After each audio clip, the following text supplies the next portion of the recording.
Hi, everyone. I'm Ashleigh Banfield, and this is Drop Dead Serious.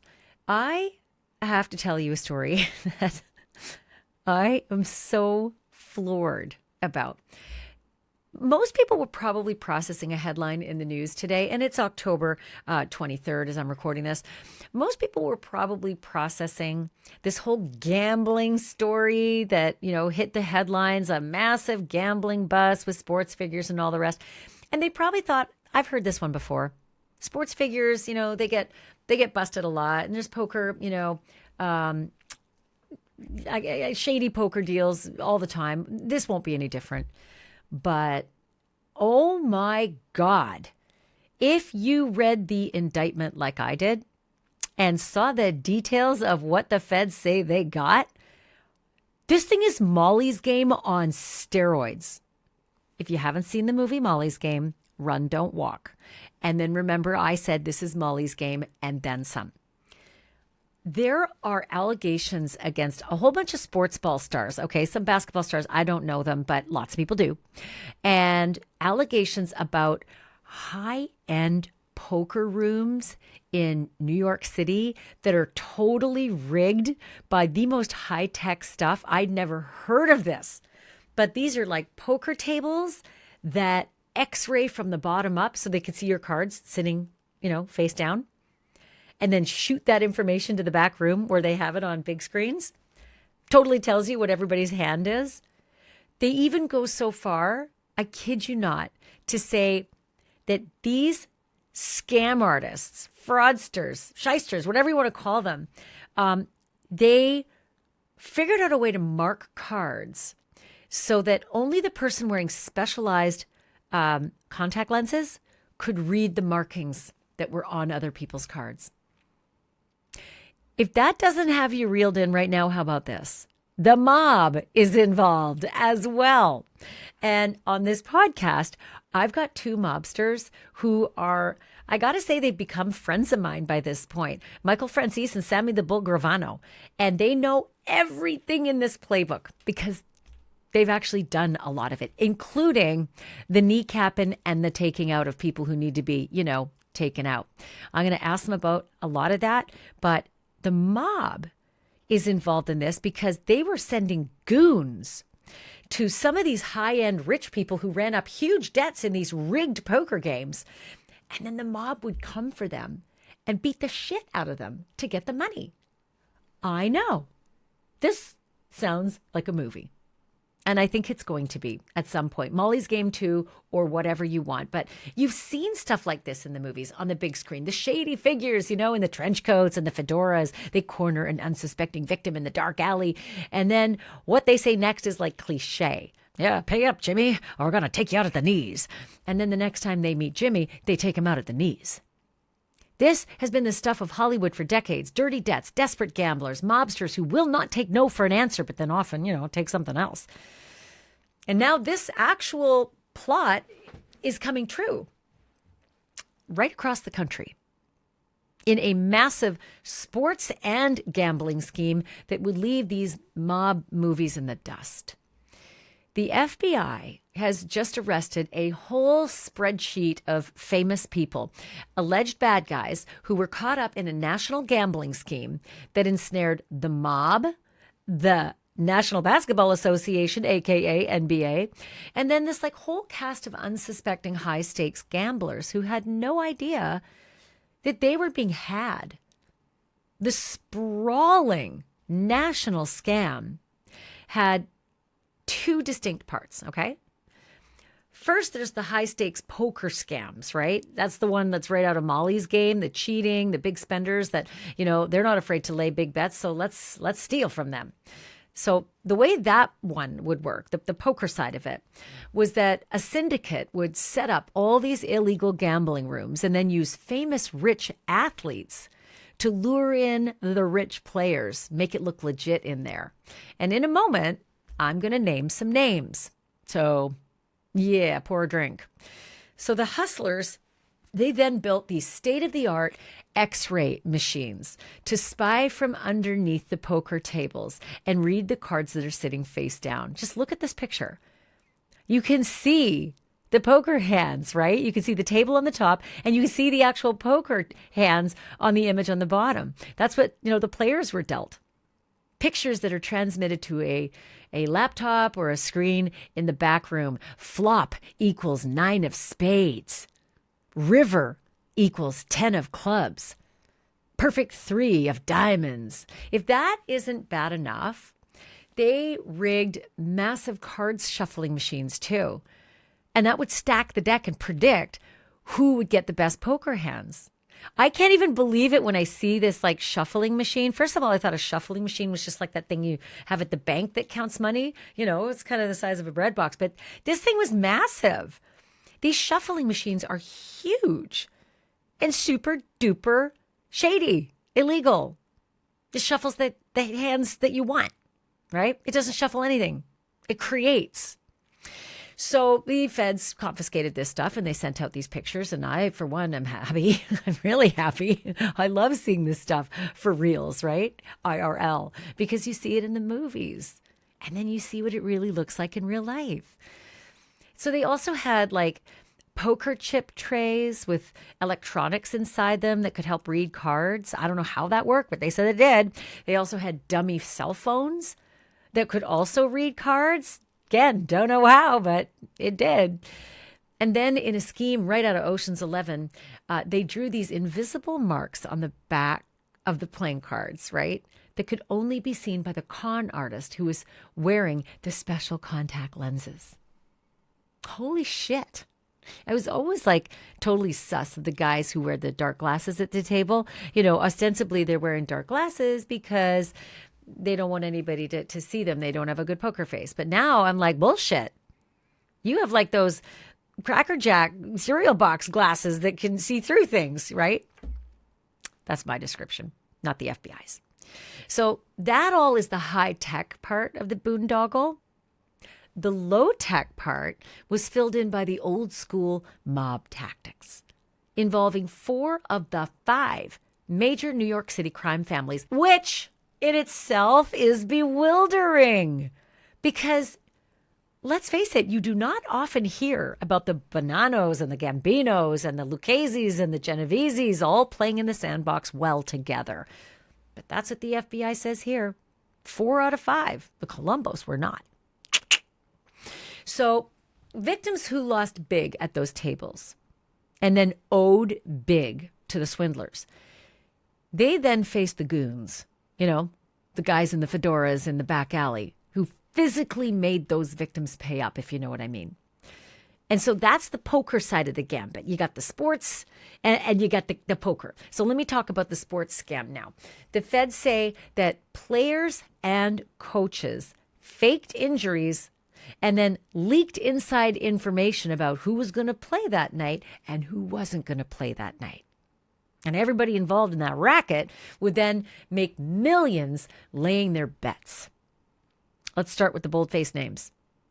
And then I'm going to tell you all the bad things that they allegedly did. If you are into sports ball, you are going to recognize these names.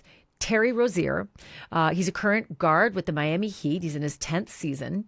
He's charged with faking injuries so that gamblers could bet on how low his nightly scoring tally would be. Right? Because they do bet on this stuff. Like, what are your points going to be? Are they over or under, And so police said that more than $200,000 was bet and paid out after one of these injury schemes. A guy named Chauncey Billups is a Hall of Fame player, but now a suspended head coach of the Portland Trailblazers. Cops say that he was enlisted to sit at those big stakes, illegal poker tables in New York City and help make those games look legit. And then there is Damon Jones. He spent 12 years in the NBA before retiring in 2009. He is accused of tipping off the gamblers to inside information while at the same time acting as an unofficial coach for the LA Lakers. Let me get a little more specific for you. And for this, you're really going to need a drink. He specifically, allegedly, tipped off the mob that a superstar player was injured and wasn't going to play that night. So yeah, I'm with you. Who? Like who? Who's the superstar? I want to know. I know you do too, but the feds decided they weren't going to name that superstar. Instead, they gave us a big fucking breadcrumb. They noted that one LeBron James was too hurt to play at that time. And incidentally, Damon Jones spent years playing with LeBron James when they were in Cleveland together. Nobody is suggesting that LeBron James had anything to do with this. Again, super important to note that they're naming other names who were talking about LeBron James, specifically Damon Jones. So did Damon Jones do this? Did Terry Rozier do this? Did Chauncey Billups do this? And how about all those people in New York with the high-tech, spy gear to rig those games? What does it all mean, and where is this going? Those are the questions that get me on the phone with Mark Garagos. He's a renowned criminal defense attorney and co-host of the podcasts Reasonable Doubt and Two Angry Men. And here's our conversation. Garagos, did I lay that out according to the way you read the indictments? And if so, is this as massive as it seems to little old me? Yes, you did. You did not go all Stephen A. Smith, who has a Trump conspiracy theory connected to this as well. But for those who don't know, this investigation, this FBI investigation, has been going on for years, and it started in a very unlikely way, and it actually started in connection with baseball, and it's made its way over to basketball.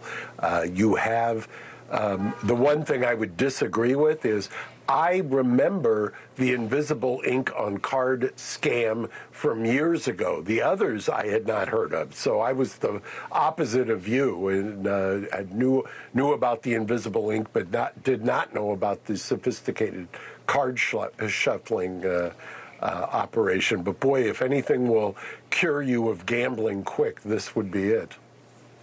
I think so, and I'm with you. I think there were things in my Cracker Jack box that I could read with glasses, but I just hadn't heard that they'd advanced to contact lenses. That was spooky AF, if you ask me. I want to ask you something that, the feds, as you know, they don't go after cases unless they truly believe they're 99% rock solid convictions. So is this bad? Like, there's a lot of fans out there who are freaking out and hoping that these guys are going to beat the rap. Are they?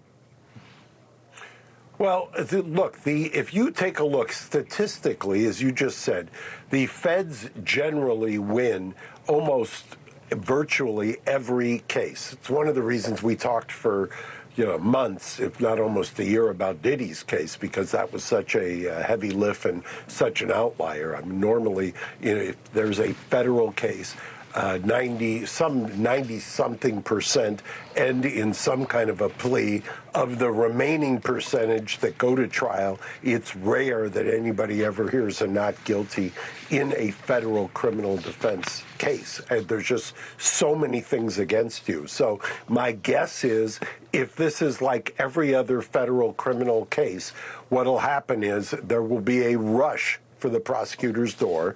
One of those defendants will roll over, cooperate against somebody else, and that will start a domino effect. That is exactly the playbook that is used in the federal arena, and I have no reason to believe it wouldn't happen here.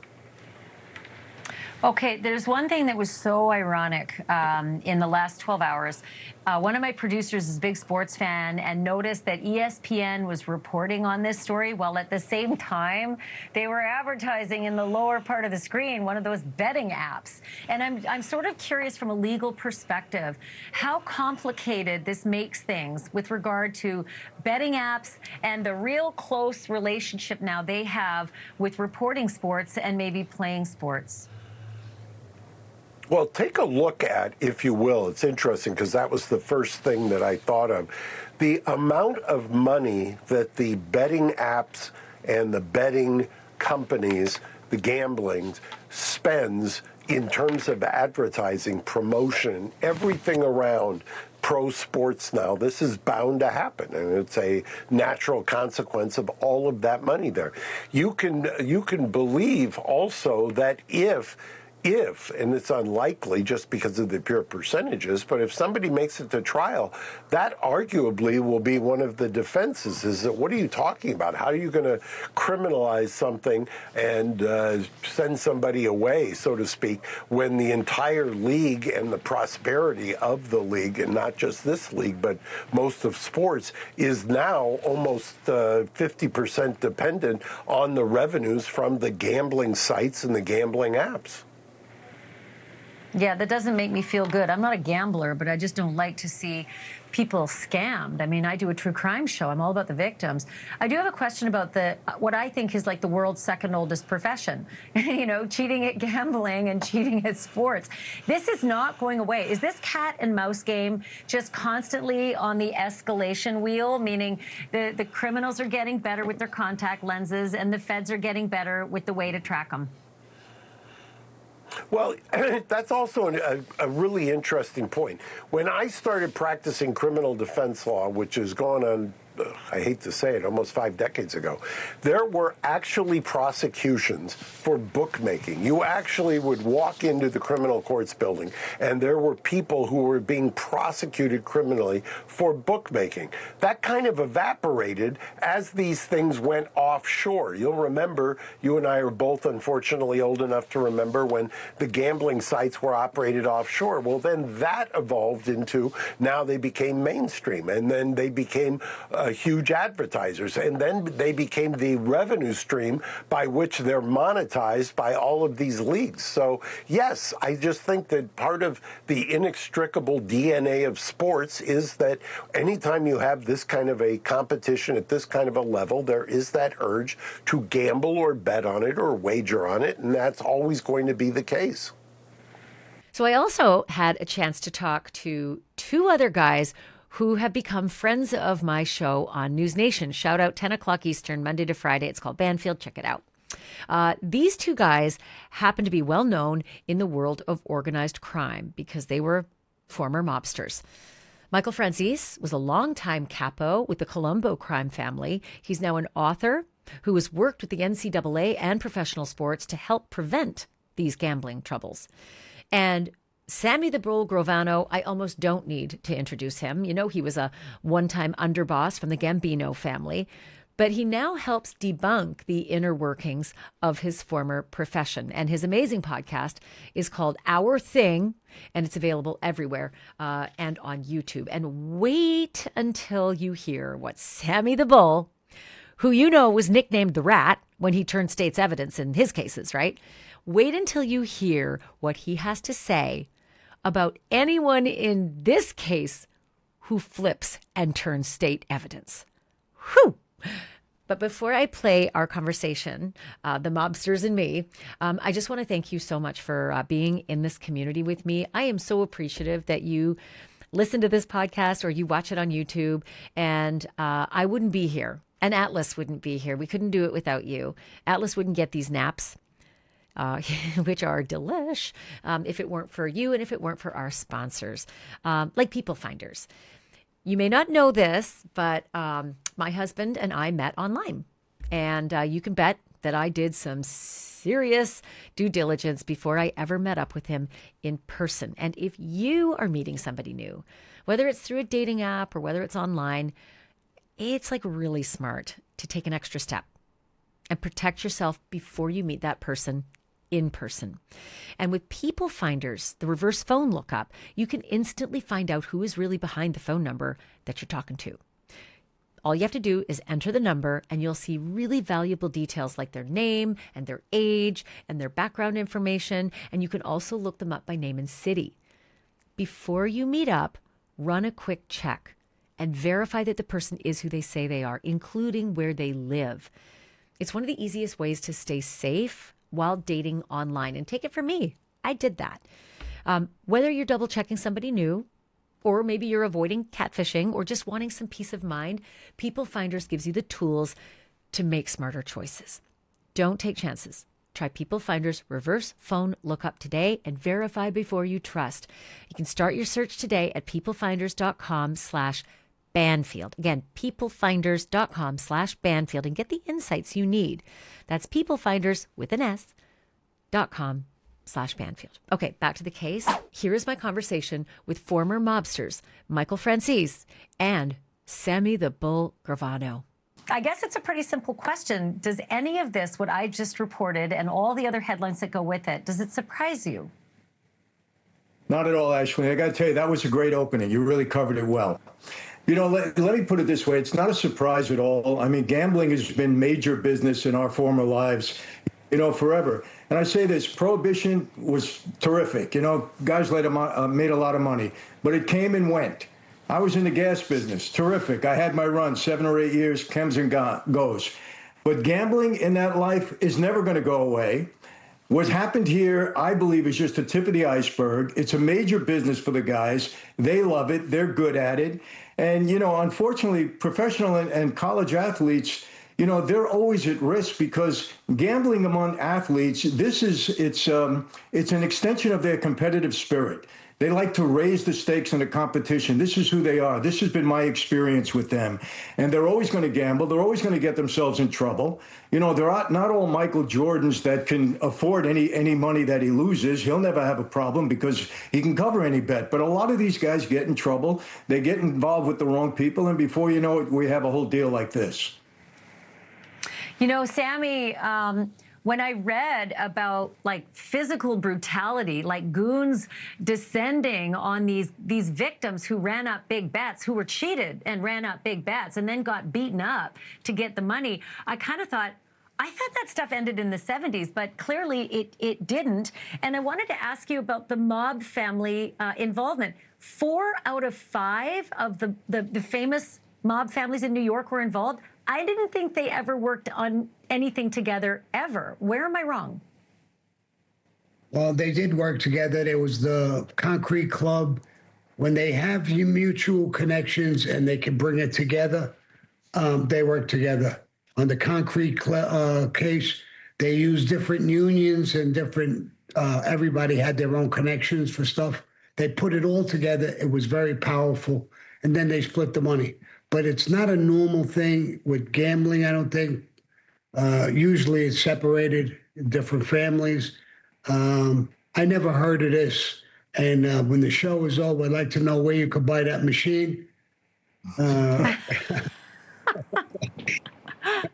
Kind of had a feeling you were going to say that, Sammy. But before I leave that topic for a second, I'm still kind of stuck in the 70s and in the movies. And I want to ask you realistically, from what you know today, like how bad does the violence get when it comes to these debt collectors today? Are they just a punch in the nose like the indictment read, or are they breaking legs? I don't know. I really haven't done that in you know, when they're coming in with 50, 100, 200,000 to play, I can't see how they lose, they leave. They're pretty rich people, and I can't see they're up against the mob and they're saying, I'm not going to pay, where you'd have to give them a beating. Some guys would do that. I don't think that's necessary. And this is where they're really going to get in trouble. Without the violence in this case, just like Michael said, this has been around forever. This is gambling. A case like this, if there's no violence, these guys will plea out to 5 or 6 year sentence, go in and do their time, 3, 4 years, and be out, look like a hero. There's no reason to get beatings. And I don't think that a lot of these people, I mean, I think government has always turned around and exaggerated cases, just like they did in the P. Diddy case. They put it into a RICO case, didn't belong in a RICO case, and they lost the case. With a RICO, it's almost impossible for them to lose. So I'm also really confused about how the professional athletes get roped into A, being convinced to come and sit at the table to make it look legit, and B, fake an injury so we can all make a little money off the the spread. Maybe Michael, if you could explain to me, how does the members of the racket, how do they approach these coaches and athletes to ask for those two things? Do something, throw a game, fake an injury, or come and take part in these poker games so that we can fleece all these rich people? Well, quite often you don't have to convince these guys to do it. They're on the street sometimes. They have relationships. They meet with somebody. It's like anything else. You get around them. They get to trust you a little bit. You talk about making some money. Who knows if he's a real gambler? Maybe they lost some money. They want to make it up.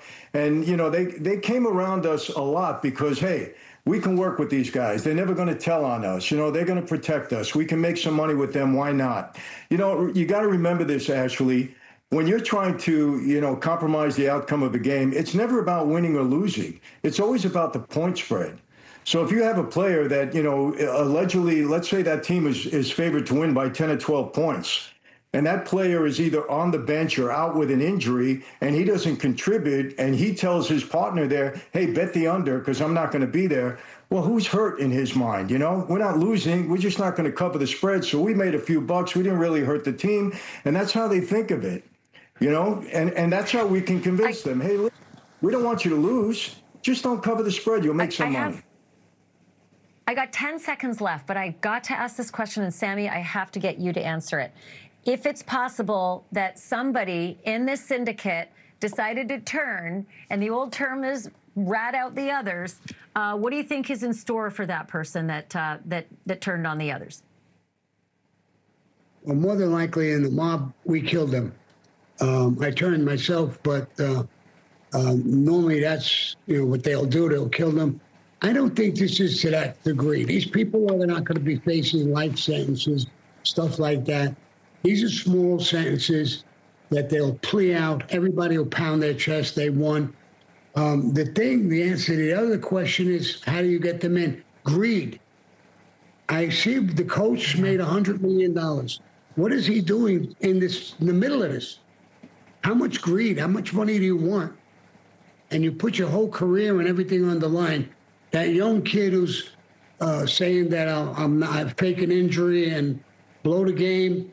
I mean, they come out of a tough area, most of them, and they have a great career, a great future, and they throw it down the drain for greed. Okay. Holy shit. Sammy the Bull said, guys who turned got murdered in my day. But for the grace of God, there he is, though, able to tell us the inside secrets of how the mob works. I love that part where he said, and if you're looking for one of those card shuffling machines, I got one for you. I mean, this guy really knows the inside secrets and is not afraid to say. Hence, friend of the show, why I have him on Banfield and on this podcast so often. Incidentally, I do want to tell you that Terry Rozier's lawyer has released a statement, and it was late tonight. Again, I'm recording this on October 23rd. He released a statement about his client that says in part, and I quote, "They," meaning the federal prosecutors, "appear to be taking the word of spectacularly incredible sources," not like not credible sources, right? Rather than relying on actual evidence of wrongdoing. Terry was cleared by the NBA, and these prosecutors revived that non-case.